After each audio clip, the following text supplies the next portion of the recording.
शुभ संध्या मित्रों, मैं विपेश तिवारी आप सभी का सौर एकेडमी प्रयागराज में स्वागत और अभिनंदन करता हूं। दोस्तों, आप लोगों को संविधान पर जो क्लासेस मिल रही थी, उसमें मैंने आप लोगों से महत्वपूर्ण संवैधानिक संस्था पर प्रकाश बिंदु डाल चुका हूं। अब मैं आप लोगों को संवैधानिक संस्था के अलावा जो भी महत्वपूर्ण सांविधिक संस्था हैं उन पर आप लोगों से चर्चा करूंगा।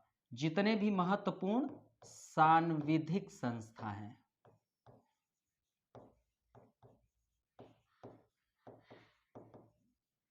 ठीक है, जितने भी महत्वपूर्ण आपके सांविधिक संस्था हैं उस पर अब मैं आज के क्लास में प्रकाश बिंदु डालूंगा। दोस्तों, आप लोगों को जो संविधान पर क्लासेस मिल रही है वो लगातार क्लासेस आप लोगों को मिलेंगी और ये मैं आपको प्रॉमिस करता हूं कि आपके एग्जाम में यहां से प्रश्न बाहर नहीं आएगा जो मैं क्लासेस दे रहा हूं। दूसरे स्थान पर आप लोग अच्छे तरीके से तैयारी करें और जो लक्ष्य बनाए हैं उसके प्रति अपना पूरा समर्पण भाव दीजिए। सिलेबस लगातार वॉच करते रहिए, प्रीवियस ईयर के क्वेश्चन पेपर लगातार देखते रहिए और उत्तर लेखन की प्रक्रिया हो या बहुविकल्पी प्रश्नों की सॉल्व करने की प्रक्रिया हो, उसको लगातार पढ़ते रहें। और मैं आप लोगों से आशा करता हूं कि आप लोग सभी लोग वीडियो को जरूर लाइक, शेयर और सब्सक्राइब करवाते रहेंगे और स्वयं भी करते रहेंगे, राइट। तो चलिए, आप लोगों से सांविधिक संस्था पर वार्ता कर रहे हैं और इस पर आप लोगों को प्रकाश बिंदु डालेंगे। समाजशास्त्र वैकल्पिक विषय का नया बैच प्रारंभ हो गया है, जिनको एडमिशन लेना हो वो ले सकते हैं। तो चलिए, तो पहली चीज आपको पता होना चाहिए कि सांविधिक संस्था होती क्या है। तो दोस्तों, संसद के अधिनियम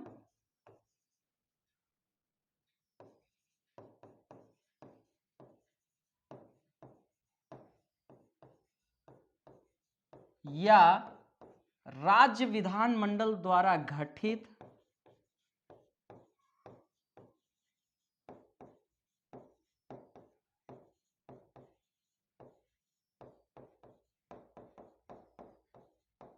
जो संस्थाएं हैं वो आपके संस्थाएं सांविधिक संस्थाएं कहलाएंगी, राइट।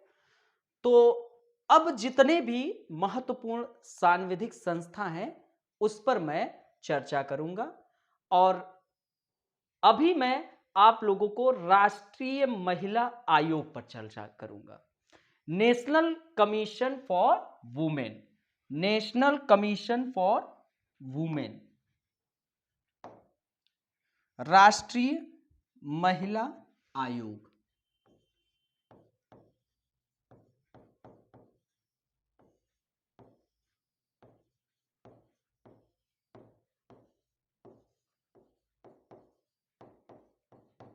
आयोग, national commission for women, right. तो आज हम आप लोगों से इस टॉपिक पर चर्चा करेंगे, ठीक है। तो राष्ट्रीय महिला आयोग कैसी संस्था है, तो आप लोगों को पता चल गया है कि यह एक सांविधिक संस्था है। कैसी संस्था? तो राष्ट्रीय महिला आयोग एक सांविधिक संस्था है। इसका गठन, ये आपको पता होना चाहिए कि गठन इसका कैसे हुआ। तो इसका गठन जनवरी 1922 में महिला सशक्तिकरण, वुमेन एम्पावरमेंट, महिला सशक्तिकरण करण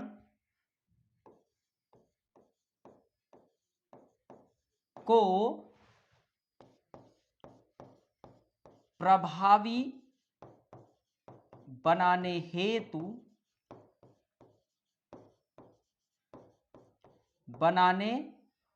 हेतु राष्ट्रीय महिला आयोग अधिनियम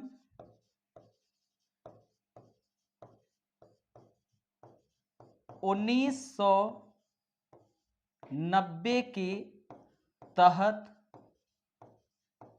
किया गया। राइट। तो क्या जाना, यह एक सांविधिक संस्था है और इसका गठन जनवरी 1922 में वुमेन एम्पावरमेंट को प्रभावी बनाना था। तो उसके हेतु राष्ट्रीय महिला आयोग अधिनियम 1990 के तहत इस राष्ट्रीय महिला आयोग नेशनल कमीशन फॉर वुमेन का गठन हुआ। अब दोस्तों हम लोग जानते हैं कि इस आयोग की पहली अध्यक्ष, ये प्रश्न आपके स्टेट पीएससी में पूछ सकता है, तो ये आपको पता होना चाहिए कि आयोग की पहली अध्यक्ष का नाम आप लोगों से पूछ सकता है। किसी को पता हो तो वह बता सकता है। तो आयोग की पहली अध्यक्ष श्रीमती जयंती पटनायक जी आयोग की प्रथम अध्यक्ष बनी। कौन? श्रीमती जयंती पटनायक, आयोग की पहली अध्यक्ष। इस राष्ट्रीय महिला आयोग का नोडल मंत्रालय क्या है? नोडल मंत्रालय, ये आपको पता होना चाहिए। नोडल मंत्रालय, तो नोडल मंत्रालय आपका भारत सरकार के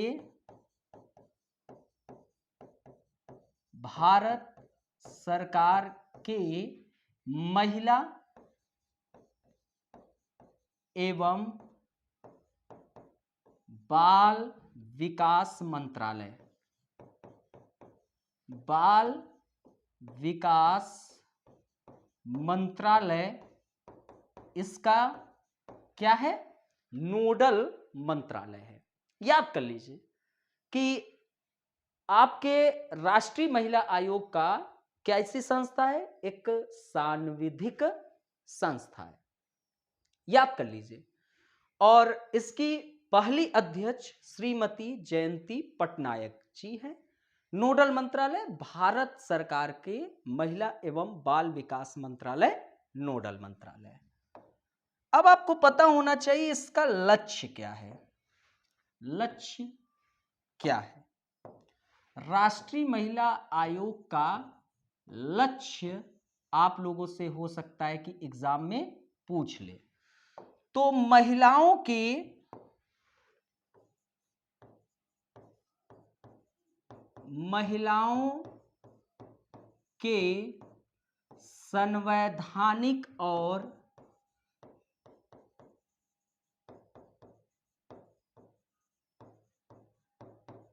संवैधानिक और कानूनी सुरक्षा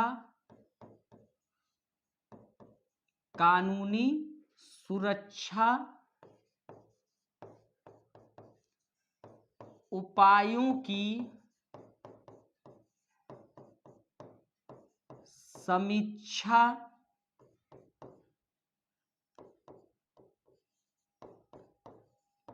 करना व उपचारात्मक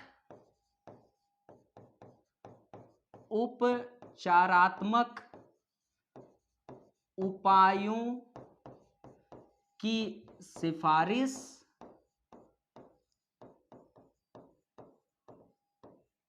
तथा शिकायतों के निवारण में वृद्धि करना। ठीक है, तो क्या आपको पता होना चाहिए? तो महिलाओं के, देखिए महिला एक बहुत संवेदनशील वर्ग होती है और इसके उत्थान के लिए कई प्रकार के कार्य आपको करने पड़ते हैं। पुरुष प्रधान हमारा भारत एक समाज रहा, हमेशा पुरुष प्रधानता हमारे भारतीय समाज में देखने को मिली। तो उस पुरुष प्रधान समाज से महिलाओं को बचाने के लिए राष्ट्रीय महिला आयोग का लक्ष्य है कि महिलाओं के जो संवैधानिक और कानूनी सुरक्षा उपाय हैं उसकी समीक्षा करना है। बहुत जरूरी है समीक्षा। वह उपचारात्मक उपायों की सिफारिश भी करना तथा शिकायतों के निवारण में वृद्धि करना। राइट। साथ ही महिलाओं को प्रभावित करने वाले, साथ ही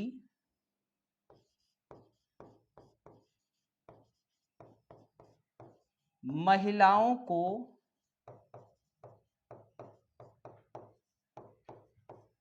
प्रभावित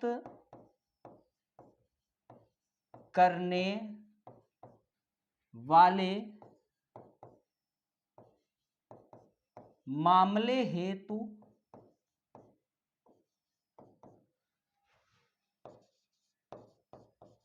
किसको? सरकार को। किसको? सरकार को। क्या? नीतिगत सलाह देना।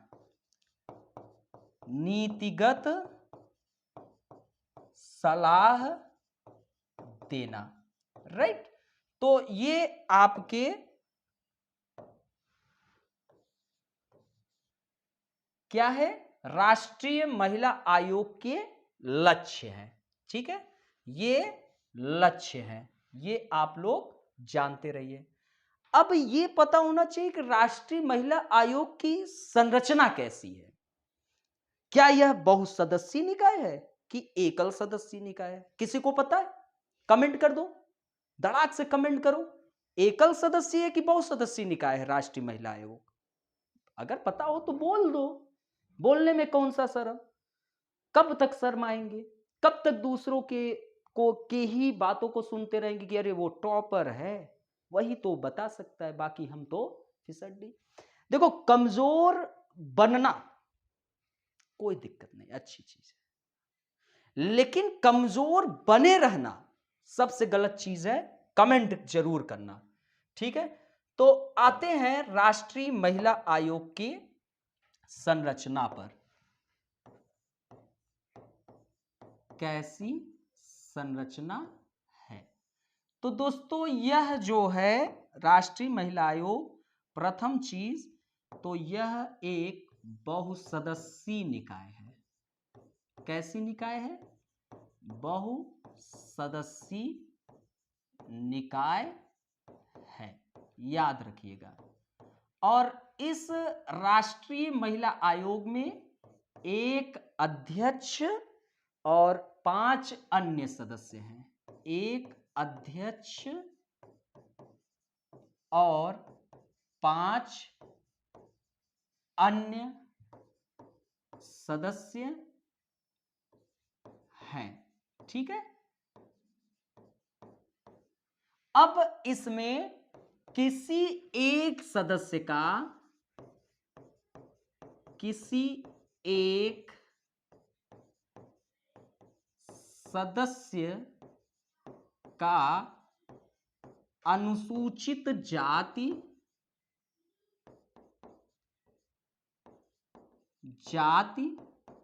या अनुसूचित जनजाति, अनुसूचित जनजाति से संबंधित होना अनिवार्य है। क्या है? अनिवार्य है। राइट। तो मतलब कि आपका राष्ट्रीय महिला आयोग एक बहुसदस्यीय निकाय है, एक अध्यक्ष, 5 अन्य सदस्य। ठीक है। अब इसमें आपका क्या कि इनमें से किसी एक सदस्य का अनुसूचित जाति या अनुसूचित जनजाति से संबंधित होना अनिवार्य है। अब दोस्तों इसमें एक सदस्य सचिव होता है। एक सदस्य कौन होता है? एक सदस्य सचिव होता है। कौन होता है? सचिव होता है। राइट। अब ये जो अध्यक्ष, सदस्य और सचिव हैं, इनका नामांकन कौन करता है? तो कमेंट करके बताओ। तो दोस्तों अब हम लोग आते हैं जो अध्यक्ष, सदस्य और सचिव हैं।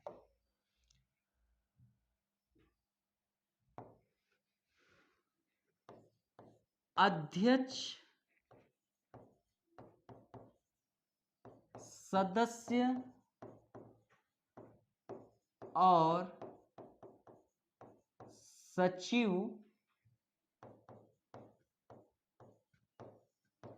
का नामांकन कौन करता है? कोई जानता है? कमेंट करके बताओ। तो कौन करता है? तो महिला बाल विकास मंत्रालय करता है। तो महिला एवं बाल विकास मंत्रालय, भारत सरकार की महिला एवं बाल विकास मंत्रालय जो है वह अध्यक्ष, सदस्य और सचिव का नामांकन करता है। 1 मिनट। ठीक है। क्या करता है? नामांकन करता है।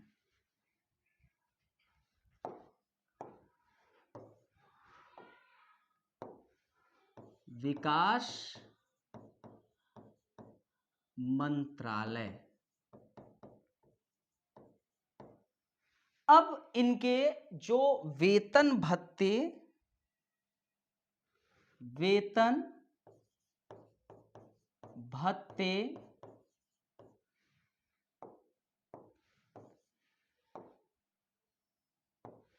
वेतन भत्ते, पेंशन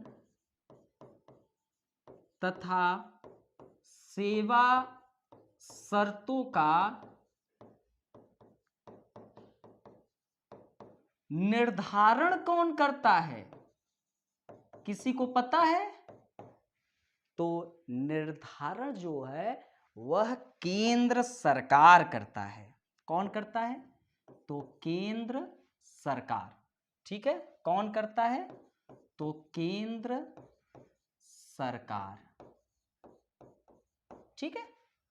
तो अध्यक्ष, सदस्य और सचिव का नामांकन भारत सरकार की महिला एवं बाल विकास मंत्रालय, और इनके जो वेतन भत्ते, पेंशन एवं सेवा शर्तें हैं उसका निर्धारण केंद्र सरकार करता है। अब ये जान लिया जाए कि इनका कार्यकाल, कार्यकाल ये जान लिया जाए। जो राष्ट्रीय महिला आयोग है इनका कार्यकाल, तो अध्यक्ष व सदस्यों का, अध्यक्ष व सदस्यों का कार्यकाल कितने वर्ष का होता है? तो दोस्तों कार्यकाल कितने वर्ष का होता है? कमेंट। तो कार्यकाल 3 वर्ष का होता है। ठीक है। कितने वर्ष का?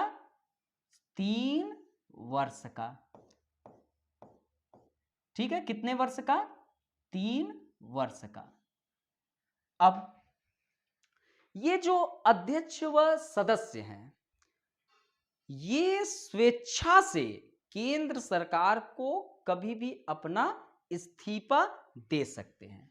ये अध्यक्ष व सदस्य जो हैं ये स्वेच्छा से, मतलब 3 वर्ष का कार्यकाल पूरा होने से पहले अगर उनकी स्वेच्छा है तो स्वेच्छा से किसको, तो स्वेच्छा से केंद्र सरकार को अपना त्याग पत्र दे सकते हैं। ठीक है, दे सकते हैं, ये आपके लिए इंपॉर्टेंट है। तो अध्यक्ष व सदस्यों का कार्यकाल कितने वर्ष, 3 वर्ष, लेकिन स्वेच्छा से केंद्र सरकार को अपना त्याग पत्र दे सकते हैं, आप कभी भी दे दीजिए। ठीक है, तो ये इंपॉर्टेंट चीजें थी।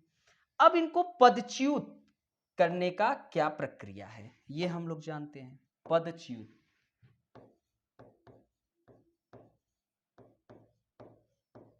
तो राष्ट्रीय महिला आयोग के हम लोग पदच्युत कैसे होता है इस पे जानते हैं। तो दोस्तों केंद्र सरकार,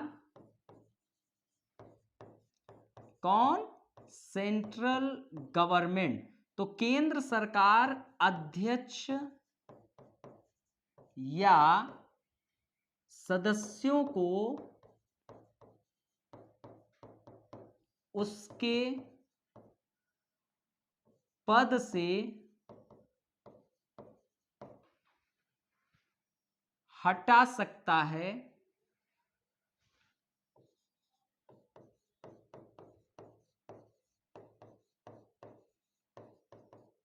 यदि वह व्यक्ति क्या, दिवालिया घोषित हो, यदि वह व्यक्ति दिवालिया घोषित हो।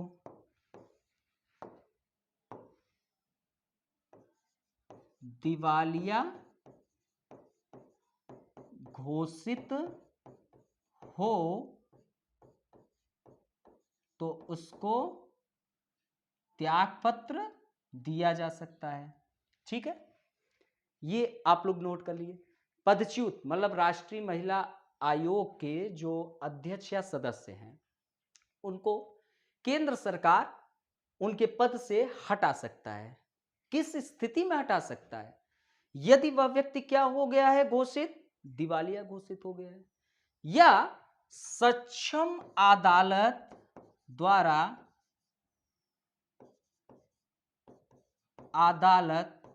द्वारा मानसिक रूप से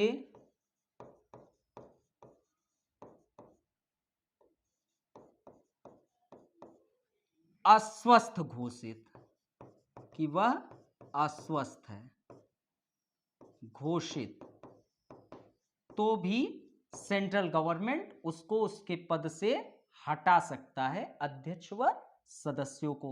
ठीक, या कार्य करने में अक्षम हो,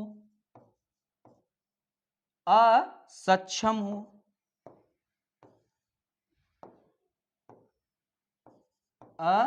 असक्षम हो, तब पर भी पद से हटाया जा सकता है।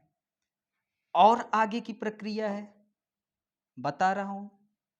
तो पहला क्या जाने, तो राष्ट्रीय महिला आयोग के जो अध्यक्ष व सदस्य हैं उनको कौन, सेंट्रल गवर्नमेंट, केंद्र सरकार, किसको, अध्यक्ष या सदस्यों को उसके पद से हटा सकता है यदि वह व्यक्ति, पहला चीज क्या, दिवालिया घोषित हो, दूसरी चीज सक्षम अदालत द्वारा मानसिक रूप से उसको अस्वस्थ घोषित कर दिया गया कि तुम अस्वस्थ हो, या कार्य करने में असक्षम हो, या किसी अपराध हेतु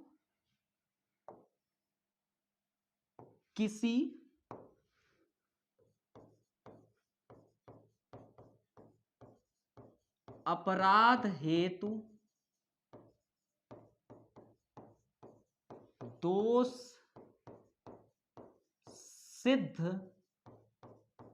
हो गया हो अथवा केंद्र सरकार के नजर में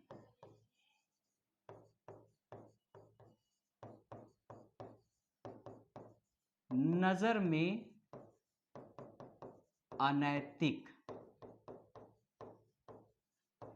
ठीक है, तो भी केंद्र सरकार अध्यक्ष व सदस्यों को उनके पद से हटा सकता है, ठीक है। अब दोस्तों एक और इंपॉर्टेंट है, क्या? आयोग की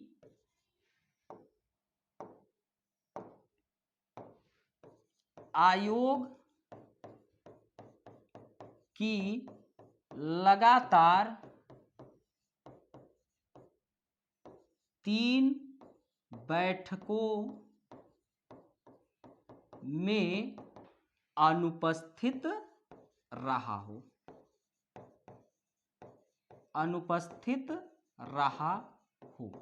तो उसको उसके पद से हटाया जा सकता है, राइट। तो हम लोग क्या क्या जाने? हम लोग यह जाने कि जो आपके राष्ट्रीय महिला आयोग के अध्यक्ष व सदस्य हैं उनको केंद्र सरकार उनके पद से हटा सकता है यदि वह क्या घोषित हो गया, भैया तुम दिवालिया घोषित हो गए हो, या सक्षम अदालत द्वारा मानसिक रूप से उसको क्या घोषित कर दिया गया है कि वह अस्वस्थ है, तो भी उसको पद से हटाया जा सकता है, या किसी अपराध हेतु दोष सिद्ध हो गया हो, अथवा केंद्र सरकार की नजर में वह अनैतिक है, आयोग की लगातार 3 बैठकों में वह क्या है, अनुपस्थित रहा है, या कार्य करने में ही सक्षम न हो, तो उसको उसके पद से हटाया जा सकता है। लेकिन यहां पर एक इंपॉर्टेंट चीज है जो नोट करके आप लोग लिख लीजिए, नोट। अध्यक्ष या सदस्यों को तब तक पद विमुक्त नहीं किया जा सकता है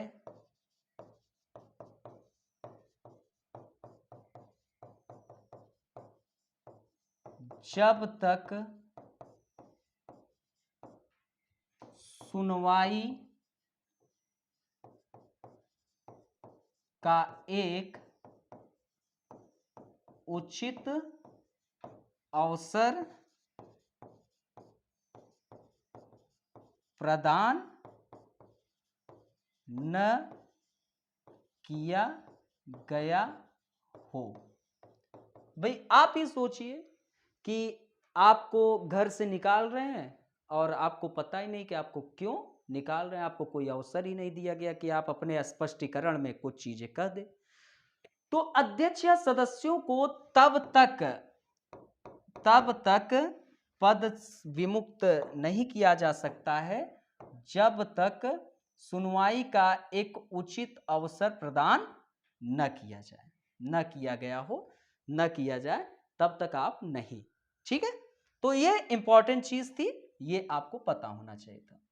अब दोस्तों हम लोग जानते हैं कार्य एवं शक्ति के बारे में, राष्ट्रीय महिला आयोग के कार्य एवं शक्ति कि क्या इनके कार्य एवं शक्ति है, ठीक है। तो यह भी आपके लिए इंपॉर्टेंट है। तो दोस्तों कार्य एवं शक्ति में अगर आप पहले देखें तो महिलाओं के लिए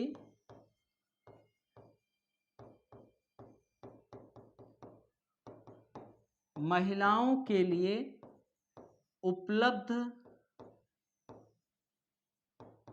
कराए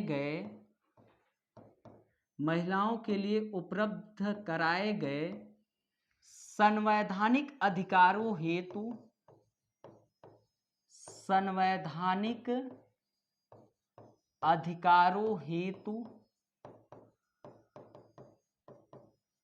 सुरक्षा उपाय करना व उनके संबंध में, किसके? महिलाओं के संबंध में सरकार को सलाह देना। व उनके संबंध में सरकार को क्या देना? सलाह देना। ठीक है। और दोस्तों, महिलाओं से संबंधित, महिलाओं से संबंधी जो वर्तमान कानून है, उन वर्तमान कानूनों की, उन वर्तमान कानूनों की क्या करना? समीक्षा करना तथा आवश्यक संशोधन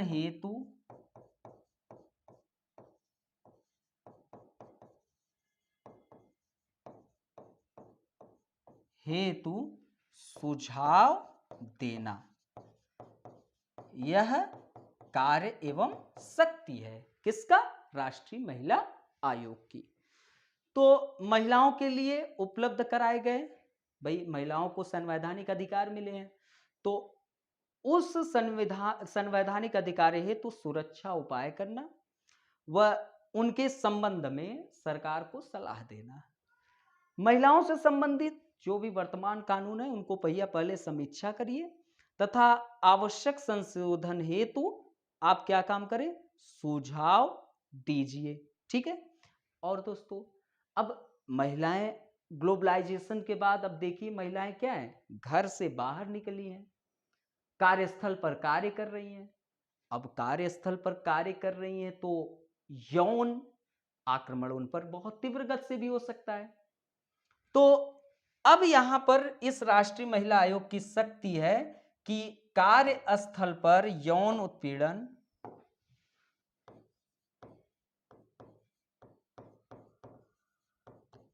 कार्यस्थल पर यौन उत्पीड़न या शोषण जैसे व्यक्तिगत शिकायतों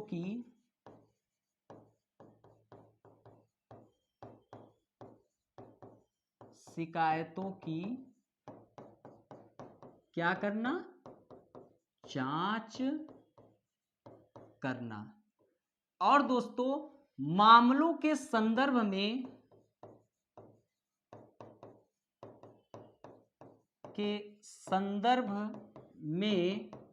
उपयुक्त अधिकारी को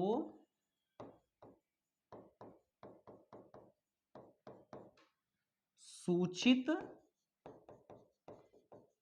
करना। राइट। क्योंकि यह बहुत जरूरी है, क्योंकि आज महिलाएं घर तक सीमित नहीं है कि घरेलू जिम्मेदारियों तक ही सीमित है, आज वो बाहर वर्क कर रही हैं। तो कार्यस्थल पर यौन उत्पीड़न या शोषण जैसे व्यक्तिगत शिकायतों की जांच करना, यहाँ पर या यह रेप का मामला हो या कोई जबरदस्ती उनको परेशान कर रहा हो या समान कार्य के लिए समान वेतन, आप देखे होंगे नीति निर्देशक तत्व में इसकी चर्चा है, और एक ही कार्य को पुरुष कर रहा है और एक ही कार्य महिला कर रही है, लेकिन दोनों के वेतन भत्तों में कमी है, अर्थात कि महिला का वेतन भत्ता कम है और उसका ज्यादा है। तो इन सब की जांच करना और मामलों के संदर्भ में उपयुक्त अधिकारी को क्या करिए? आप सूचित करिए। अब दोस्तों, महिलाओं को शीघ्र न्याय, महिलाओं को शीघ्र न्याय की प्राप्ति